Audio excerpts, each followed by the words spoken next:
The illusion of dominance in the UFC. It comes from how different styles shape the way fights look. Some fighters dominate through control, others through power, pressure, or consistency. Each form of dominance highlights certain strengths while hiding certain risks. What appears to be complete control is often influenced by matchups, timing, and specific situations within the fight.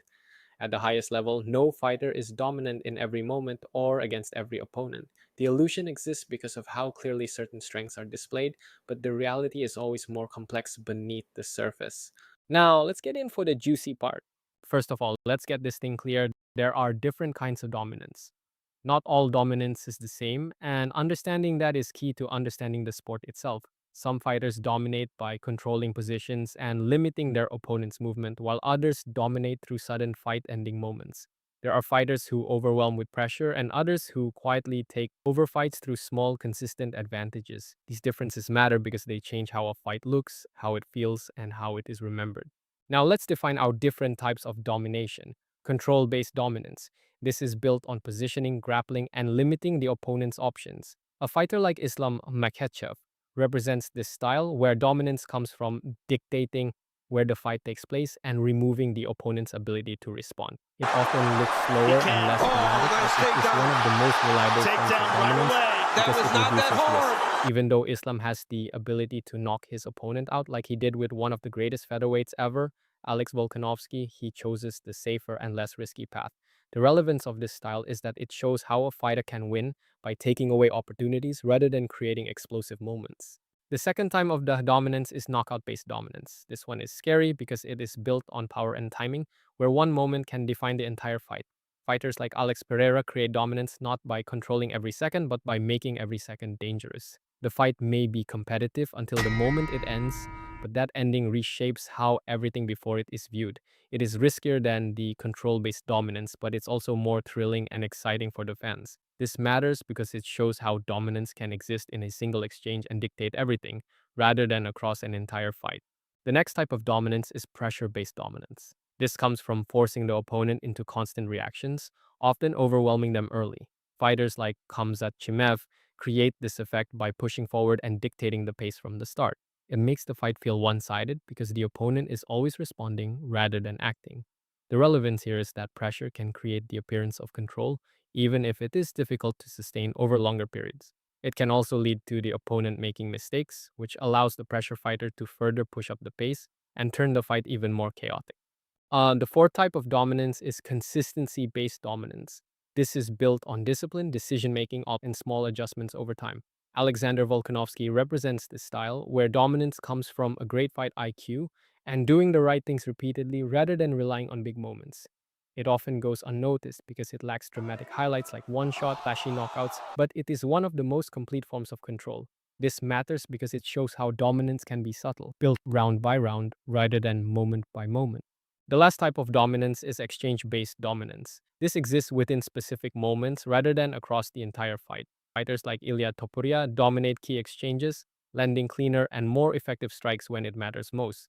Timing within exchanges, efficiency over volume, risk and exposure, adaptability within moments are all key factors of this type of dominance.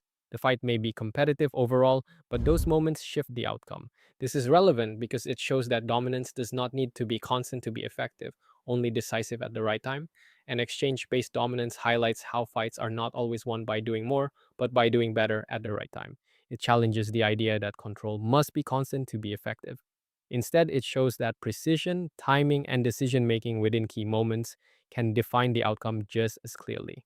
Understanding this makes it easier to see beyond surface level activity and recognize the deeper dynamics that decide fights. Now that we covered all of the dominance types, let's link it with the illusion of it. Understanding these different forms of dominance changes how fights are interpreted, not just on the surface, but at a deeper level. It explains why one fighter can look completely unstoppable in one matchup, yet far more limited in another, even without their skills changing. The difference is often not the fighter, but the interaction between styles. A grappler like Khamzat Chimaev can look untouchable against someone who cannot defend takedowns, but far more human against someone like Kumaru Usman, who can stay on their feet. A knockout artist like Sean O'Malley can look inevitable against aggressive opponents, but far less effective against someone who avoids exchanges entirely, like Mirab Tvalishvili. This phenomenon is called matchup dependency. This is where the idea of dominance becomes more situational than absolute.